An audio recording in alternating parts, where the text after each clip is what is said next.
I go to give you guys this content. Siberia isn't very good, and the jet that takes me there ain't great as well. So, and also in the Brick Academy, I don't get good accommodation.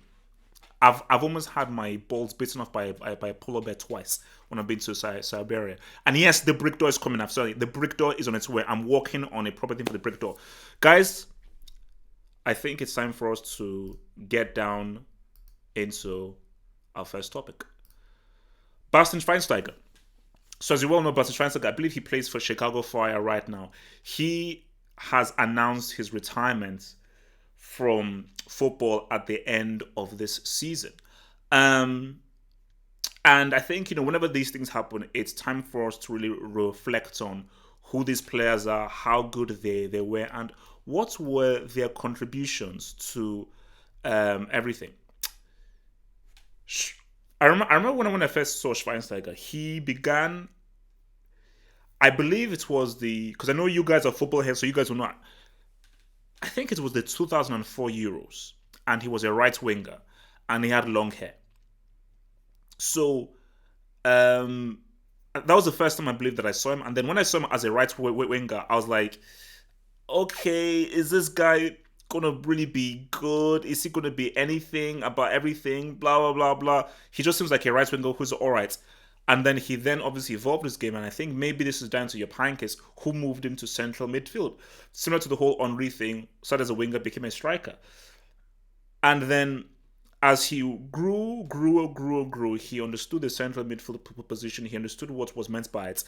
I think in 2012, obviously that was the very heartbreaking loss that they had to Chelsea in that final when Drogba broke their hearts.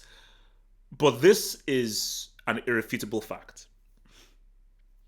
Between 2013, 2014, Bastian Schweinsteiger was the best central midfielder in the world. Without a doubt, he was the best central midfielder in the world between 2013 and 2014. May I remind you what happened in 2013? Treble. May I remind you what happened in 2014? World Cup victory. May I remind you what happened in that 2014 final? He was arguably man of the match, him or Boateng, because how he elevated his game in extra time and went right in, I was like, boom. So I think when we do all of these things, you say to yourself that where do we reach Schweinsteiger? I'm seeing the guys say top 20 midfielders, which is a bit natural. What up, baby? What up to our mods? Mods, do your work, man. Do your work. Of his generation, central midfielders at his peak, you might argue top 6, top 7, maybe even top 5 of his generation. If we're not going to say overall,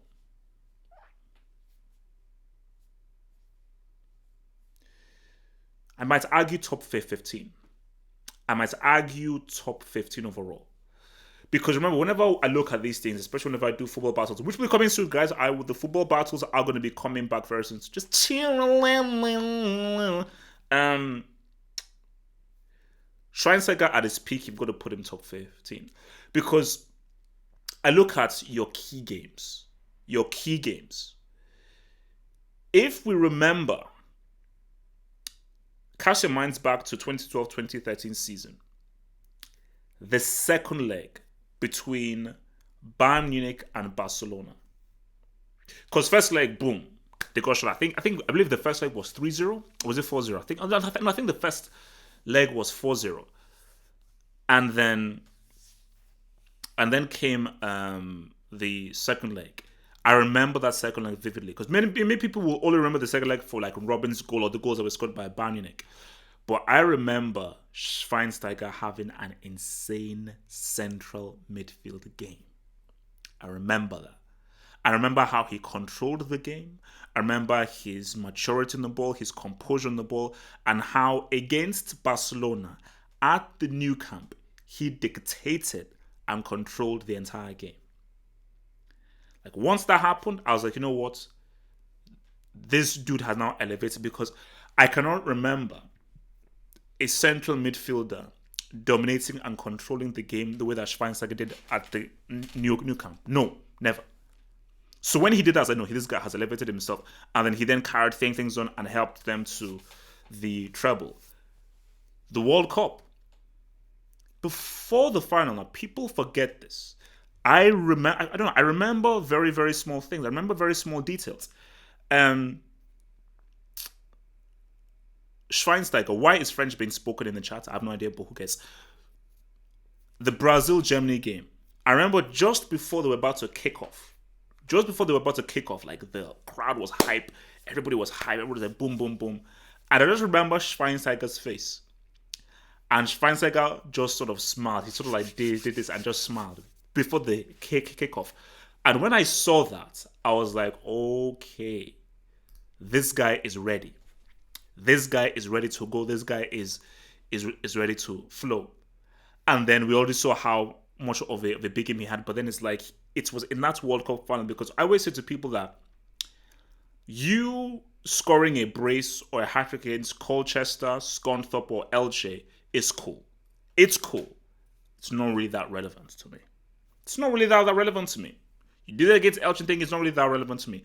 My thing is, where do you perform on the biggest, toughest stages? That's what happens. And Schweinsteiger in the Champions League and in the World Cup, he performed really high. So the thing about it is that his peak wasn't that huge. So he's not basically, he wasn't like a Xavi who arguably had a peak that lasted from, you could argue, 2008 till like flipping 2011. 2012. Yeah, so the to 2012. That's probably when Xavi's peak lasted. But I still feel that, see, for Schweinsteiger, I would put him in maybe the tier 2 category. Like that tier 1 category, you're looking at Zidane, you're looking at Riquelme, you're looking at Pirlo, you're looking at Xavi, you're looking at those dudes.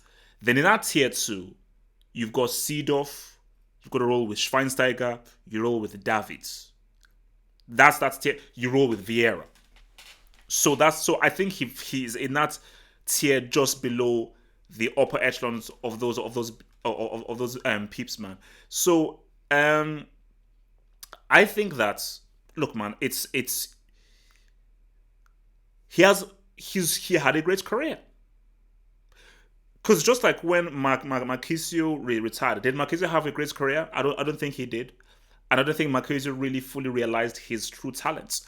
But when Schweinsteiger ends things and everything, okay, fine, he retired at Chicago Fire, which is a retirement home.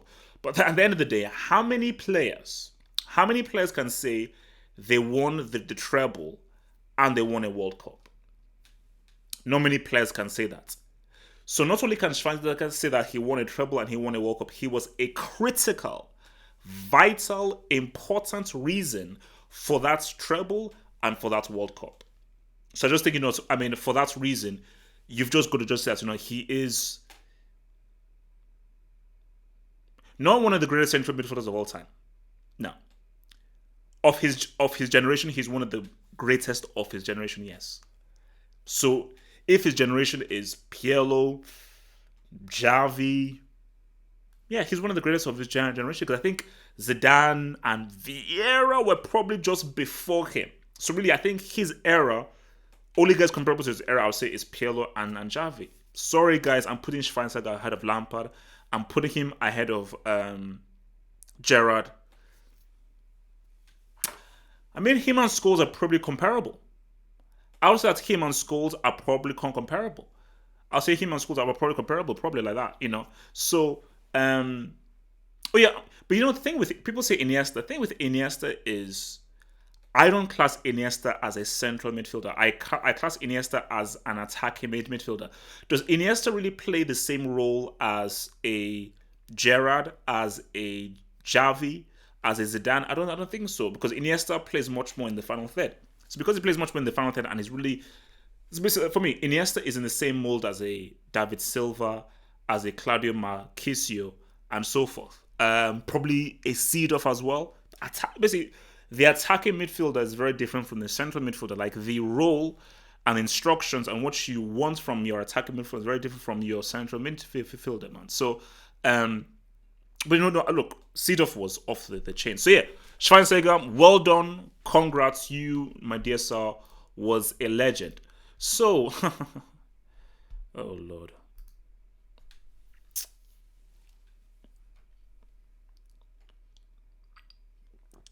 I don't even know what to say.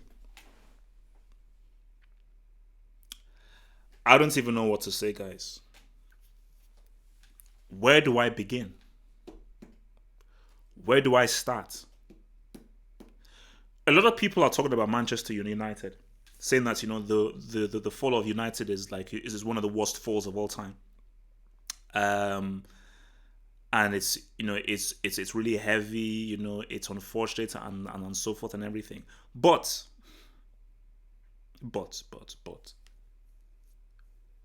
AC Milan are a much more successful club than Man United.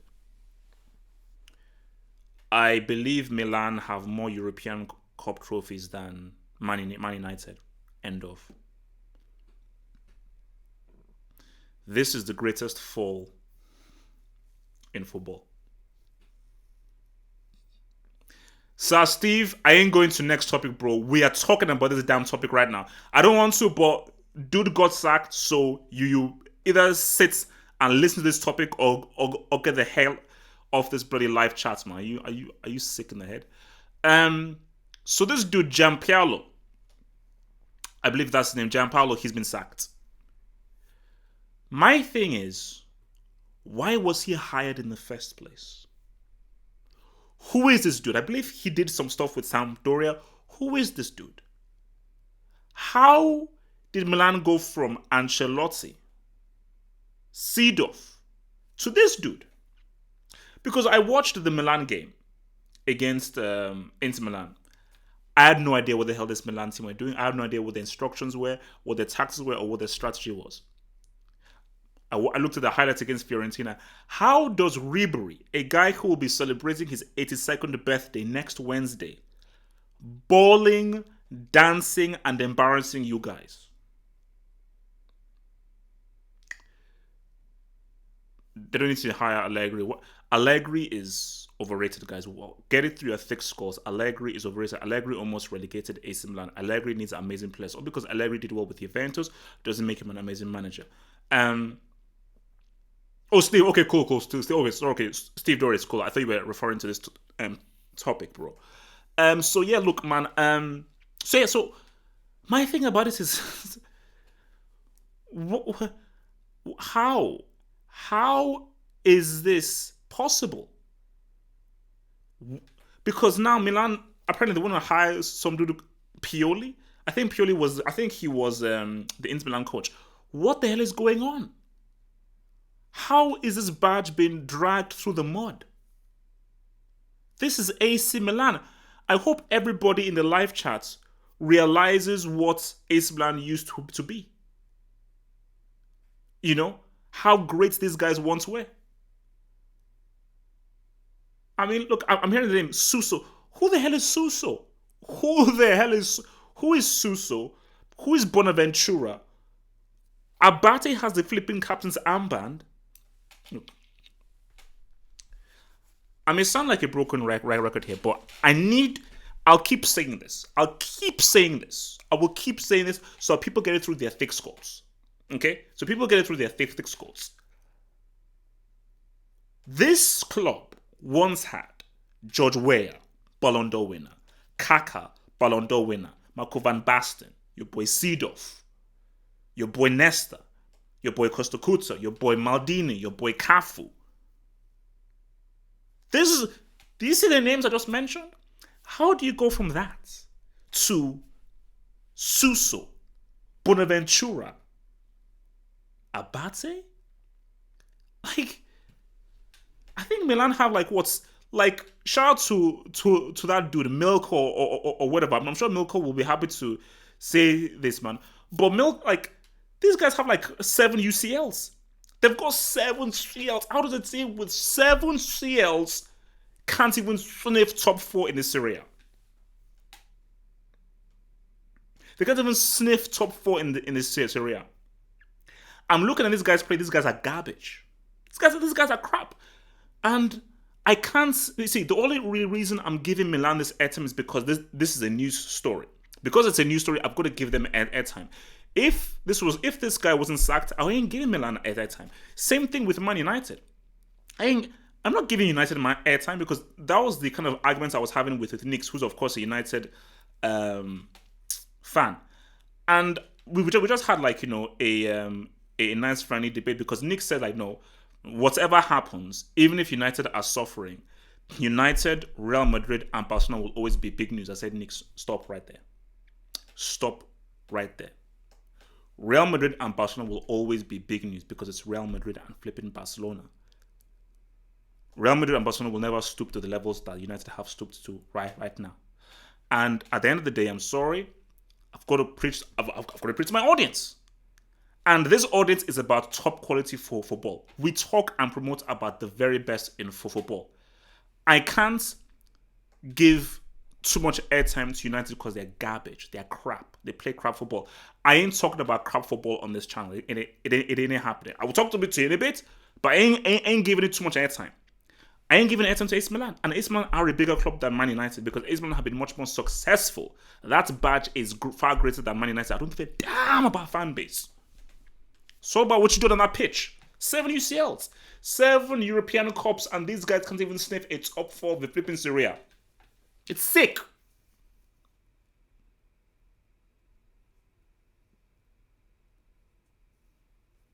It's sick. What's it say? You're always talking about United. What do you mean I'm always talking about United? If I've seen their match and the match is televised, then I do my post-match analysis, which is what I always do. But if it's not, I don't. Like, no. Trust me. This channel is about talking about the elites and the best and promoting top quality for football. I ain't talking about you because you've got a massive fan base. I ain't doing that, bro. I'm only doing it if it's newsworthy. This is about being newsworthy. That's the key thing. It's about being bloody newsworthy. That's what it's about. But back to the story, man. Do you know why it's sad, guys? I think, basically, I used to live in Geneva. This was back in the 90s. One of my heroes growing up was George Weah. I believe one of the first jerseys I owned was either an AC Milan jersey or an Ajax jersey. One of those two. Those are the first 2 jerseys I ever owned back in the 90s. It was either an Ajax jersey after they won the 95 Champions League or the Milan jersey because George Weah was a hero. Like, if you were African, George Weah was a huge hero especially for a guy living in Nigeria, was a huge hero. So Milan was a big deal. Like, that badge, that jersey meant something. And for them now to just be like a mid-table whatever club, I mean, my God, that's sick. That's sick. So for moving forward, guys, I don't know, man. Like, I mean, I don't know who Milan can get to try and change things up right now. Do you go for Rafa Benitez? Maybe. Because I think what you need is a manager, a real, true, seasoned manager, experienced. Maybe you go for Rafa Benitez. Perhaps, But I just think that, there's only so much you can do with personnel, and I think there are good players. I mean, I think Paqueta is good. I think Piatek is good. Suso Hiai, but apart from that, I don't really know. No. Uncle Mu is waiting for the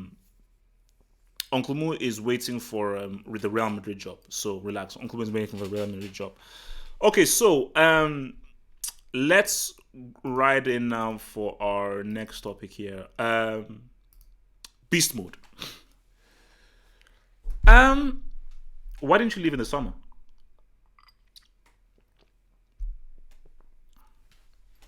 I just wanted to know. Why didn't you leave in the summer? Beast mode. Why didn't you do it? So Gareth Bale has now come out and he has said that he's fed up. I am okay. Look, I don't know how to do a Welsh accent. I'm fed up. I'm from Welsh. Okay, look, that's my Welsh accent. Josh, you know what? You might be right. Josh, you might be right. I'm not sure whether I can actually call this dude beast mode anymore, because the whole point of you being beast mode is you do beast mode things. You're not really doing beast mode things on a consistent basis. So Bill says that he's fed up and he now wants to leave. Because why? So what makes you fed up now, but you were not fed up in the summer? Thank you. Wait, well, you know what? That's right. So why is the golfer? Shout out to the guy in that chat. Why is the golfer, as the boy Krull is saying, why is the golfer unhappy now, but not unhappy in the summer? So Sergio, these are rumors. Just keep it real, because does Guilherme Balage make up stuff? He's pretty consistent. I know people say Tancredi Palmieri is a bit iffy. Guillermo Balage is a pretty consistent journalist. So if it's coming from him and it's pretty detailed of what is coming from him, I would say that, look, there is, maybe it's not a whole truth, but I think there is some truth. I'll keep it real. Him not being included in the flipping Champions League squad, I think that was a real affront. But I think for Bale, that's, why did you leave in the summer? That's what I want to know. Like, why the hell didn't you leave it in the summer? Like, how is this now a tipping point? Surely the tipping point should have been you not being included in the Champions League final. Surely the tipping point is when your manager publicly comes out and says, I don't want you. I want you out of here. Surely that should have been the tipping point, homie. You know? So, I don't know what's going to happen with Bale. But here's the thing though. Let's flip it. Zidane, what do you have at your disposal? Lucas Vazquez ain't it. Sorry guys, Lucas Vazquez ain't it. Vinicius is raw. And there's all the Brazilian dude that's coming in and saying, hey, he aight. But these guys, nah. You need Bale. Now, if you had Neymar or you had Pogba with Zad, well, the Zad that isn't overweight, then you can say, Bale, Zidane, you don't have the luxury to say, I don't need Bale anymore. You don't have the luxury, homie. You don't. I mean, you need the dude. So, I think for Zidane, you've got to keep him. And I think for Bale, you've got to accept that Zidane will never want you. He never will. So, you should have left in the summer. Now you've got to now play out the season. And you've just got to give it your best shot. Like, you will keep getting left out. That's going to happen. So there's no point of being unhappy about it. Because what I've now seen from Zidane is that Zidane is a very stubborn man. It doesn't matter what Bale does. It doesn't matter how many hat-tricks he scores, how many bicycle kicks he scored. Zidane he's already strikes me as a guy that he isn't going to change his tune. He doesn't want to admit that he's wrong. My gosh, this guy, he's Zizou. It's flipping Zizou. One of the greatest players of all time and a guy who won 3 seals in a row. Is he not really going to be like, oh, I was wrong. I'm sorry. That was my friend. We're going to go together. I love sheep. I love Welsh sheep. Is he going to do that? Is he now going to now marry a bunch of Welsh sheep? Is he going to do that? No, he's not. Because Zizou is bald. So am I. My hair's growing back. Bale, you should have just gone to play golf. Or you should have just decided to leave in the flipping damn summer. Pretty much. So let's just hit up this super chats right now, man. Where should he go?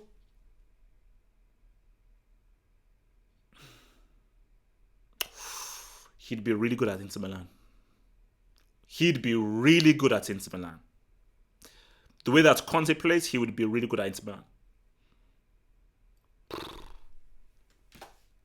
If you had a frontline of Lewandowski, Gnabry, and Bale, But he plays on the right, but Gnabry plays on the right. Yeah, that's the thing. I don't think what. Unless Gnabry could go to the left and he plays on the right. Because he'd be really good. He'd be really good at Bayern. But I know Inter Milan he'd be if he had a thingy of Bale, Lautaro Martinez, and Lukaku, that's money. That's money. Let me hit the super chats before we go to the thingy. Red Star, yeah. What up, baby? So what? Kristic, are you Serbian? Why are you saying Red Star? Are you from Serbia? 199 from Martin Rosario. Thank you for the super chat, bro. So Martin Rosario says Rijkaard, Gullit, Van Basten, the best trio Ballon d'Or winners. Quality. And Martin, how do you go from Rijkaard, Gullit, Van Basten to Romagnoli, Suso, and at one point they had Cutrone. Speaking of which, guys, I am going to the Brick Academy because Cutrone is going to Class B. Cutrone is trash. That dude is complete and absolute garbage. Dean Classic, thank you for the $5 super chat, bro. Thank you, baby. So Dean Classic says, Manu, the problem is Ferguson. If he was God to you, then why would your God leave you with crap players? Maybe he only looked out for his overhyped legacy. Dean.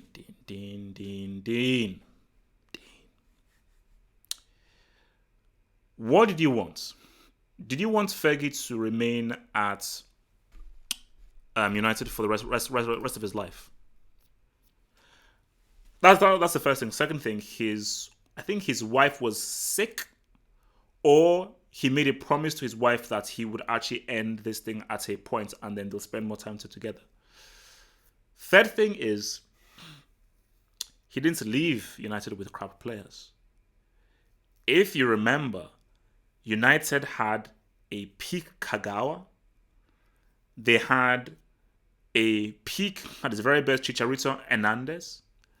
And it was actually a pretty damn good team. It's just that your boy that he left them with just wasn't a very good manager, even though I feel that he should have been given at least a summer. So he didn't leave with crap players.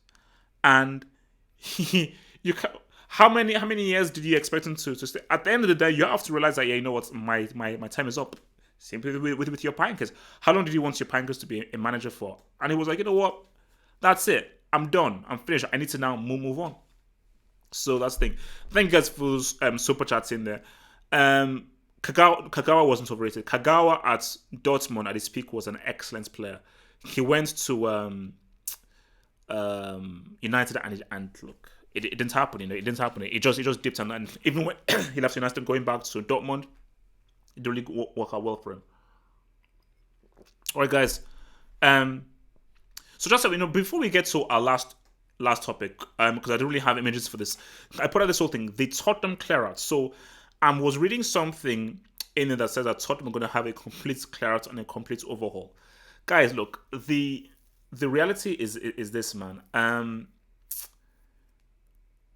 We need to be very clear here with the issue that's happening with Tottenham. This is just how I stand. We touched upon it on the football dugout. We touched upon it on the Sunday hangout as well. You have to replace Pochettino. Getting a new manager. But I read something amazing on Twitter. This was from a Tottenham fan.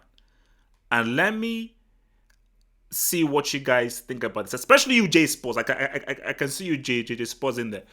Let me see what you guys think about this. This was, I think his name is Nafet Howard. He basically follows me. Yeah, you know where I'm going. Maybe. You know where I'm going. Should Tottenham cash out on Harry Kane?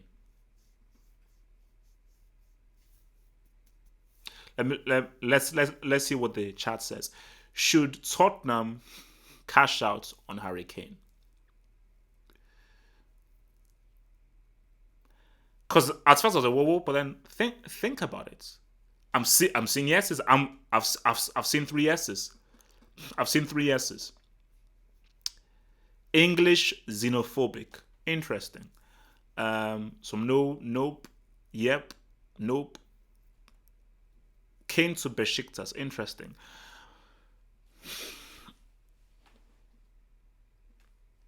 In today's market,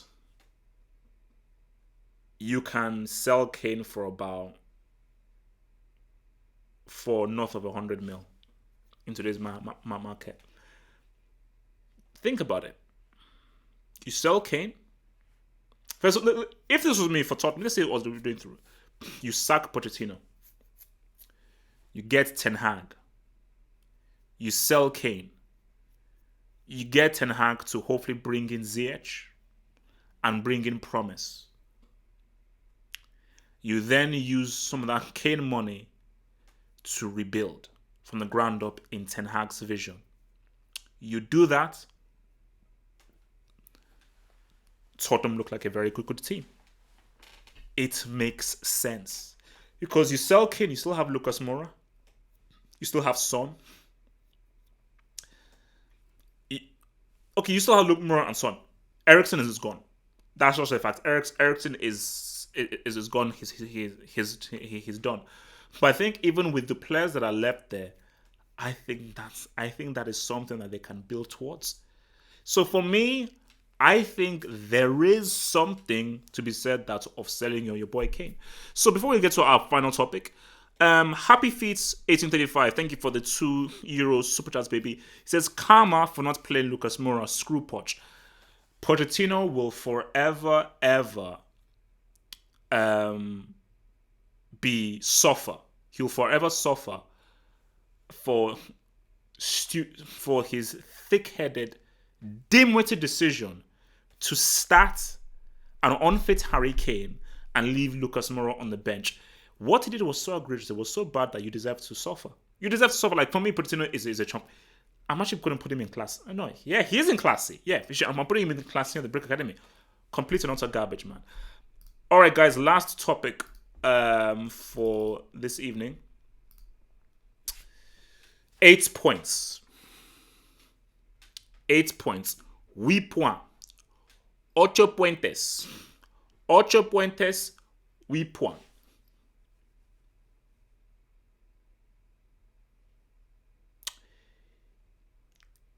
Is it too early? Because as we're going into the international break, is it too early to say that it's over? Because this is very, very dangerous. You know? Shout out to all of my Liverpool fan subs. Shout out to all of my Man City fan subs as well. 8 points is a gap. And the thing about it is that this Liverpool team they're winning. They're winning. They're hitting into that winning gear.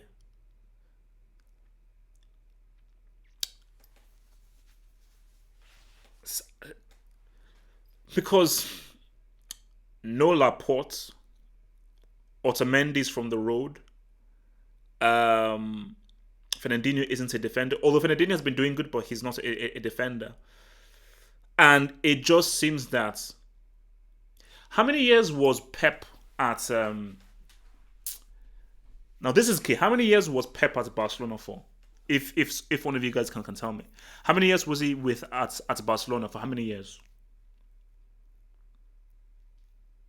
How many years? Come on, guys. How many years was he manager at Barcelona for? How many? 4? Oh, was it 4? Are you sure it was 4? Interesting. So in that 4th season, I believe that was the season that Real Madrid won the league. And that was when he then decided to go. Because my thing is that are we just seeing the end of the cycle of City? Have they not just reached like the end of have they just reached their peak where, okay, we cannot really learn anymore? Because 8 points is a gap, guys. I can't say it's over yet. I cannot say it is over yet, because for me, there is still a lot of football to be played. Because if they keep winning, like when is the first Liverpool City game? If you could just tell me in the chat, when is the first Liverpool City game? Because if they keep winning and Liverpool meets City and the gap is still 8 points, the pressure on Man City is going to be huge. the pressure on Man City is going to be huge, and it will feel like deja vu because it will feel like the game that they played last season, November. When in November is it, and who is home? You know what? Maybe I can even check this right now. So is it at the Etihad or at Anfield? So 10th of November. Okay, so 10th of November at Anfield or oh my god. Bro, guys, look.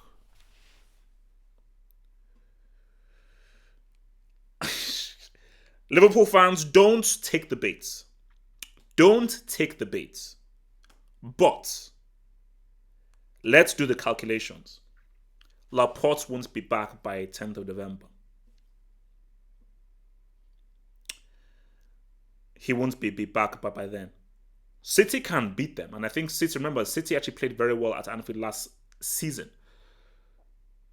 But if Liverpool have all of their bodies, the key thing, and they have that front three, and they maintain the 8-point gap, or at worst, it's 5 points, or even 4 points, and Liverpool are at Anfield, and if Liverpool can now get that win, you see, if Liverpool beats City at Anfield, and they make it 11 points, it's over. I don't think it's not over now because it's too early. Guys, wait a minute. When they played City last season, I think the gap was 7 points, but that was in November. I think that was in November. So that was different. That because it's so early, we are only just entering October. 8 points might sound big, but there is still Liverpool have to still play Tottenham. Although Tottenham are a bit sketchy.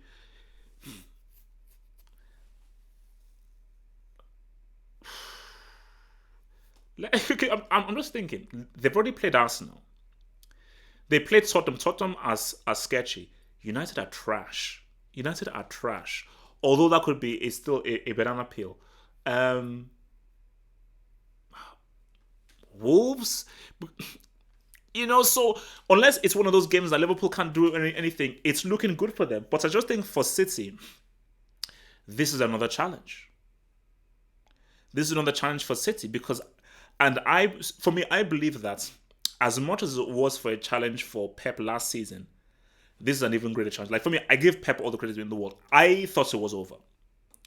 Like when City lost to Newcastle, I was like, it's over. What, Liverpool have Leicester City at home, West Ham away. Boom. And all Liverpool needed to do was just win one of those games. All they needed to do was just win one of those flipping games, man. So that is why. But this is a harder test. It's a harder test because of that Laporte injury. That is just very, very key. Because City only play one way. City only play one way. I was shocked the amount of chances that Wolves had. Because if you're a team that plays direct and knows how to counter, you're going to cause City issues. If you know how to defend, men behind the ball, make it difficult, double team, and you know how to counter, and you know how to counter well, and you have fast, quick players who know how to pick out a pass, you're going to cause them issues. Like, how many one-on-ones did Wolves have in that first half against Man City? It was crazy. I was like, my God, do you know how many times it's like a 3-on-1, 3-on-2? It's madness, So, but I do feel that the next few weeks are going to be very, very key. Because, let's be real, a lot of games Liverpool should have drawn. Liverpool should have maybe drawn that Chelsea game. Liverpool should have maybe drawn that Leicester City game. But if you listen to my post-match analysis, that's what I said, that it's about winning. Just get the W. Worry about the performance hours, just get the flipping W. And that is what City did so well last season. So many games where they should have drawn, they just found the win. They found the win.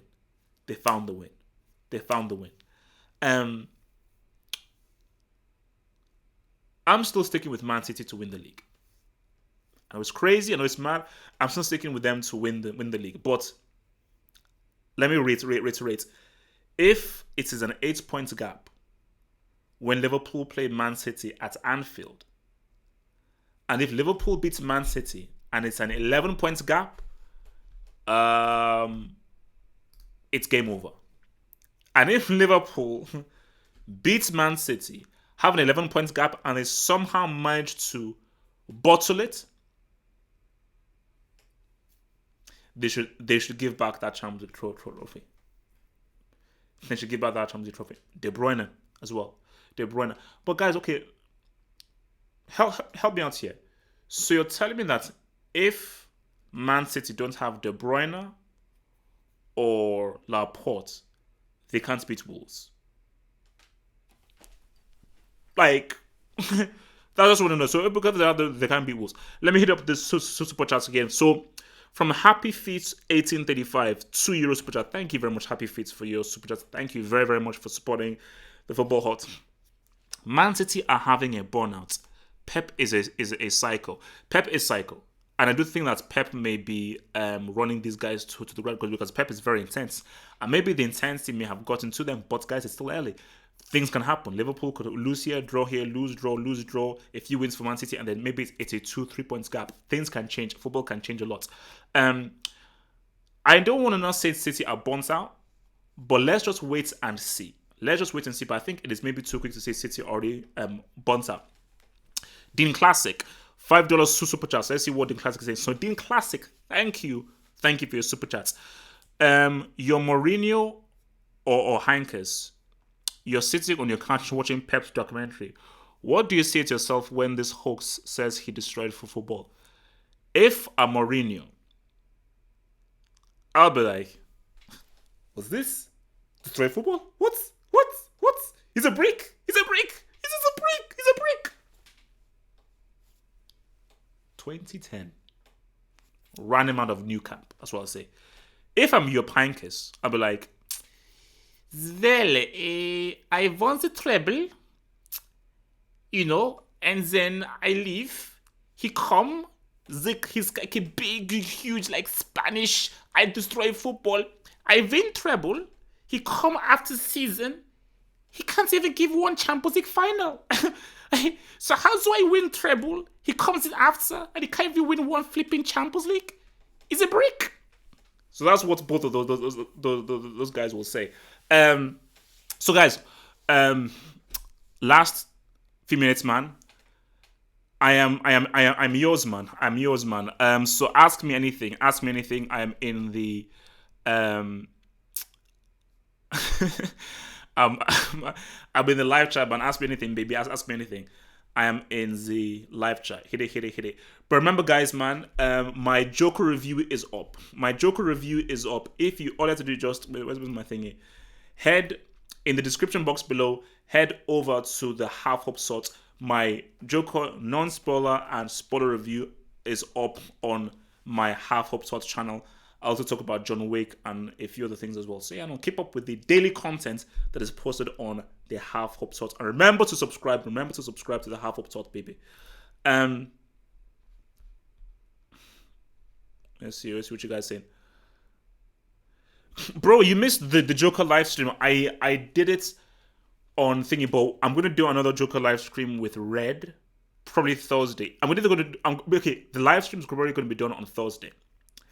I'm going to be doing the live stream on Thursday, so that's what's going to happen. Also, guys, I'm also glad that you liked the guest host Lenka. I think she appreciated your kind words. So hopefully I'll be trying and doing more stuff with Lenka soon as well. I also watched it because we're both into TV. We're also doing like maybe a TV podcast as well. So me and Lenka were trying to do a TV podcast day, Mark. But yeah, good one. Will Smith. I haven't seen Gemini Man, but I'm gonna watch it because I know Gemini Man and El Camino comes out this Friday. So yeah, I'm going. Look, I'm a Will Smith fan, so I know people think that Will Smith is cheesy, bro. From the days of Boom, Shake, the Room, and Fresh Prince, I've been a Will Smith fan since like the early '90s. So, and also it's Ang Lee. And I know. So I'm just curious to see how good they do the technology of the young guy and everything, man. Um,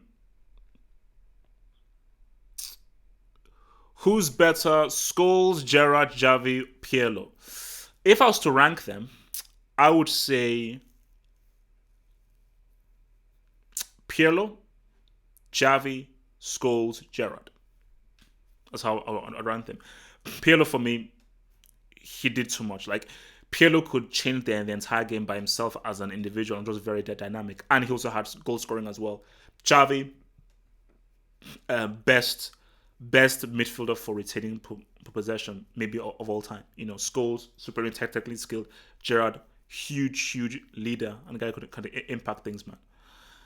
HH, what do you do for fun outside of work and YouTube? Two things. I watch films. I am trying to get back into acting. Because before I did this, I was an actor. And I call myself a semi-retired actor, but I am slowly trying to get back into acting because I work with a director and he wants me to actually do a film. So I may actually get back into writing a script or looking at scripts. So I'm actually trying to read a few scripts now when I have time. And yeah, so basically acting, filmmaking, making music, watching films. I watch a lot of films. And football. Watching for football as well, like watching old football videos. What will it take for Inter to win Serie A in the next few seasons? They need two other world class players. They need two other world class players.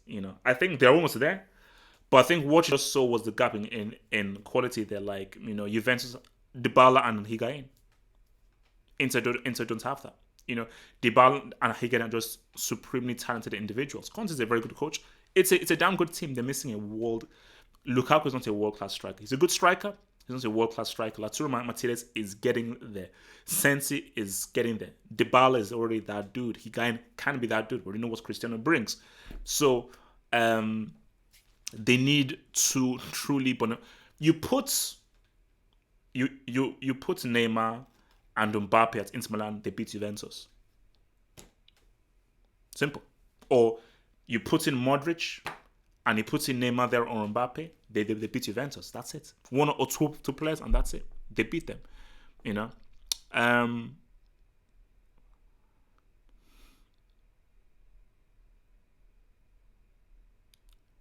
Okay, so how much of a brick is Pulis for saying Gnabry isn't good enough for West Brom? But remember, people change. People change. How good was Gnabry back then? Gnabry wasn't really that great back then, and what you just seen is a guy vastly improved. For me, I told you, back in the day, Sterling was a brick for me. Back then, Gnabry was just an average player, but he has just improved way a lot. So I don't think you can really hold it against your boy Pirlo back then. You shout to your boy Rahimski, our modman. Should modern football have less games? And should modern football leagues have less teams? Example, 16 teams instead of 20. It will never happen because the fans won't like it and the sponsors and broadcasters won't like it. But I might be in support of it. And the reason why I would be in support of that is, especially in a World Cup year, I think it will help. Because the excuse that Aguero can use, which I don't buy, is I'm burnt out. And I come into the World Cup tired. So if you just have less games and there's less wear and tear on your body physically, that means our star players and our favorite players can come into this tournament fully physically ready to go. So there is a better chance of the best players that we see in the world really perform for their countries. So that's the reason why I would actually do it, man. I don't know. Look, of course Denzel Washington's better than Will Smith, man. Come on, man. Give me a break.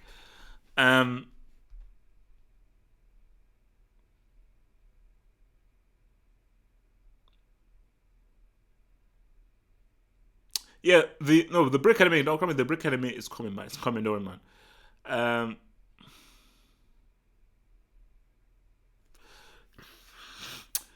Trust me, I ain't a bad actor, man. My acting skills are alright. My skills are alright. An injury-free Abu Dhabi better than Yaya Toure. not better than Piqué Toure. Maybe more consistent over time, but his peak would never touch Piqué Toure. Didn't Toure get like 20 goals a season as a midfield or something? I think he had like 2 seasons where he hit like 20 goals or something. Trust me, yeah, Toure was not a joke. At his peak, he was not a flipping joke. But Pep obviously didn't really appreciate him, did he, man? So, um, top five actors of all time: um, Gary Oldman, Daniel Day Lewis, Marlon Brando, um, Denzel, and then a tie between Pacino and De Niro. So that's my take, man. Um, HH think we'll get an R-rated Batman movie like Joker. I hope so. I truly hope so. I pray so. Like the reason why I'm so happy at the Joker's success, both as a film and financially, is because I pray and I hope that we get an R-rated Batman film. And my thing about this is, I get it. Batman is popular. It's you have pillowcases, kids like it. You can have two Batman films. We have two Jokers, like that's Brick Jared Leto in the Suicide Squad universe, and you have this, and you have Homeboy. What's it called? Joaquin Phoenix now. Why can't we have a Batman film that's a standalone? We get into the psyche of Bruce Wayne, and it is just an R-rated, serious film where Batman kills. Yes, where Batman kills. That's just totally different. So Matt Reeves and Robert Pattinson, you can have your own Batman film that's PG-13. Then let Darren Aronofsky or David Fincher do their own Batman film with possibly a Josh Brolin that is much more R-rated and is on its edge. I think it will be great. And I think the success of Joker, DC may say, yo, Todd, bruh, you wanna do or not tonight, and baby, you know what I'm saying? You know? So yeah, man, that's what I want, dog. Yeah, Matip. No. Matip has been big, man. I think. So Matip is tier two. Matip is tier two. That's another player who was really, really improved it a lot, man.